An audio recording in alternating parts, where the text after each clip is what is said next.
We talk a lot on the show about the need for resistance against the unjust actions of our current federal government.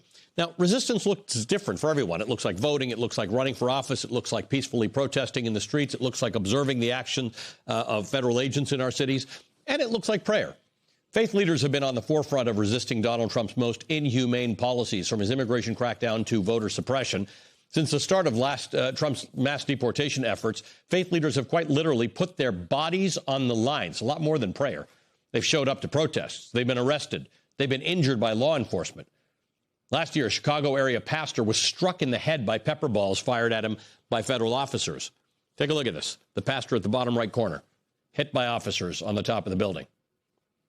In Illinois this week, the Coalition for Spiritual and Public Leadership won a lawsuit granting clergy access to that same center, the Broadview ICE Detention Center, after months of being blocked by the Department of Homeland Security. The clergy had been trying to gain access to provide prayer and other religious support to those being held at Broadview. They were granted access just in time for Ash Wednesday. What we want to do is show the solidarity and unity of the church, that simply because the federal government is seeking to oppress our communities, we are not going to be silent. We're not going to be silent. We're going to stand up. We're going to speak out. And we're going to do the brave thing, which I think is to follow Jesus Christ, who calls for the liberation of the oppressed and for freedom for captives.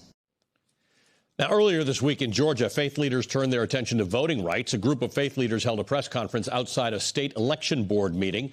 Georgia's Trump-aligned election board was considering whether the state should take control of election operations in Fulton County. Georgia faith leaders say these moves threaten voter access, and they're prepared to fight back. We will fight to protect democracy like you have never seen before. We will fight until hell freezes over, and then we will fight on the ice. What happens in the state of Georgia does not remain in the state of Georgia. It will go throughout the 50 states in this great country of ours like a cancer. And while some faith leaders are focused on specific policy fights, others are calling for sweeping systemic change. As part of what's being called the Love Forward Together movement, the Bishop William J. Barber II led a rally and 50-mile march last week in North Carolina advocating for immigrant protections, voting rights, economic justice, equal access to health care, and much more. Bishop Barber is going to join me after the break to discuss the role that faith leaders play in the resistance.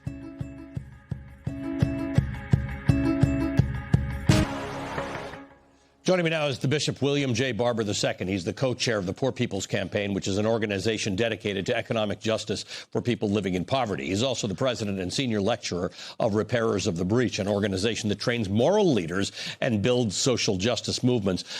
Bishop Barber, thank you for being on the show. This obviously is not new, and I don't want to present this as new, as an idea that the clergy are at the forefront of these movements. It does feel remarkably urgent in this moment. You yourself, in the last few years, have found yourself detained, arrested in the midst of protests. Tell me place yourself and the clergy in this current battle that we're in for the soul of America. Well, it is the soul of America and the soul of civilization. We're in a crisis of civilization.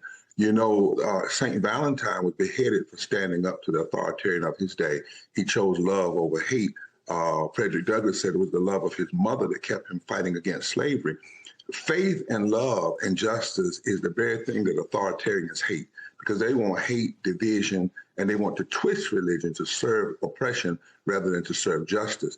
In this moment, people are finding faith cannot be quiet, but faith also, Alcid, must make sure that we're not one issue. Faith has to act when people are shot in the street and lynched in the street in Minnesota, but it also has to act when 51,000 people will die because of a bill that was passed, the big, deadly, ugly bill that was just passed. It also has to act when voting rights are being stolen and taken. And we have to make sure that we don't segregate ourselves even in faith, like for black folk over here and white clergy are over here. The fact of the matter is the faith that we're called to in Jesus and in the prophets was broad. You know, Jesus talked about the poor, the dispossessed, the hurt, the hungry, the stranger, all of those. And what I see in this moment is faith leaders beginning to recognize that we cannot be in our sanctuaries isolated at any time. We have to be as vigilant as injustice is. How do you manage that? Because for the parishioners, for the followers of various faiths, they're not all sure they signed up for that, right? They might think they signed up for prayer and church and some moral guidance. How do you navigate the idea that in your mind those things are inseparable, right? If you are part of a mission to guide people morally, then you also put yourself in the line to protest those things. And in your particular case, again, get yourself arrested. Well, you have to preach the entirety of the scripture, of the Holy Text. For me, as a Judeo-Christian, as an evangelical Christian, there are 3,000 scriptures in the Bible that talk about how we must be engaged as it relates to the dispossessed and those who are facing oppression. It's not optional. It's not a side gig. It's not a committee.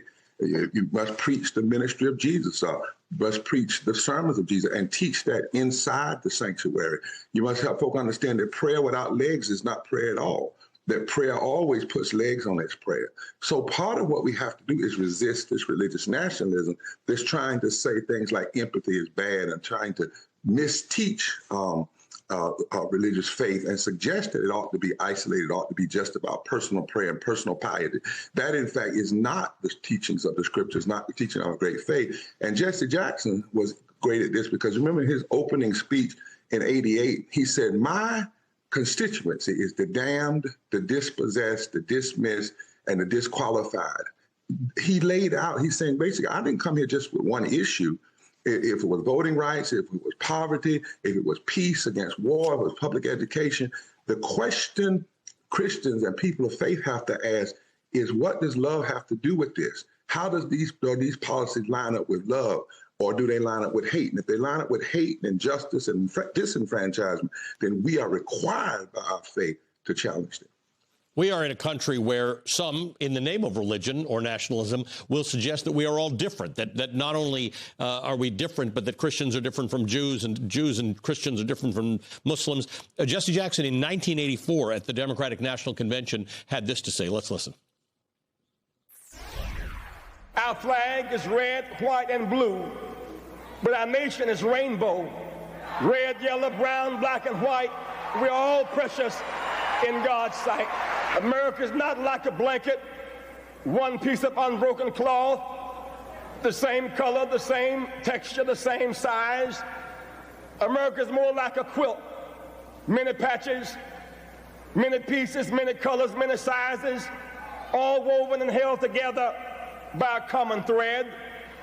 The white, the Hispanic, the black, the Arab, the Jew, the woman, the Native American, the small farmer, the business person, the environmentalist, the peace activist, the young, the old, the lesbian, the gay, and the disabled make up the American quilt.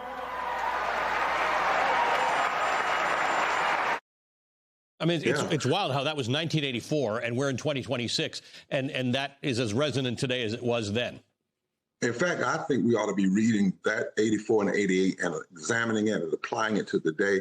It's the very thing that can take on the modern day authoritarianism and neo-fascism we see promoted by Trump and his minions and his MAGA. But Jesse was clear. Not only are we bound by the flag, by our humanity. God made us all. You know, there's a great scripture that says, God let justice, rain shine on the just and the unjust. God said, bring all people in. God said nations would be judged by how we treat the least of these. And what Jesse was doing was really recognizing a clear political truth. The same people, Allie, who will hurt the LGBT community will vote against voting rights. The same people that vote against voting rights vote against living wages. The same people that vote against living wages vote against health care. The same people that deny health care normally promote war. The same people that promote war undermine fair taxes. If you check their records, they're normally the same people. And what we have to do is, if they are cynical enough to be together, we must be spiritual and faithful enough to come together in a deep moral fusion coalition, rainbow, moral fusion, whatever you want to call it, and resist it all, not just one. Because the danger is if we only come out on one thing and then we go back in on another. So we come out when somebody's shot in the street, but we don't say anything when 51,000 people die, for instance, from a bad bill. That's not the call of our faith. Our faith is called to be strong, committed, enduring, and have what Dr. King calls an eternal discontent with injustice, because injustice anywhere of any form is a threat to justice everywhere. Bishop, It's about and I being know said. you believe that because you act in a way that it demonstrates that you believe that. We thank you for that. Bishop William Barber is the co-chair of the Poor People's Campaign and the president of Repairers of the Breach. All right, coming up, one Republican member of Congress says he feels vindicated after the Supreme Court struck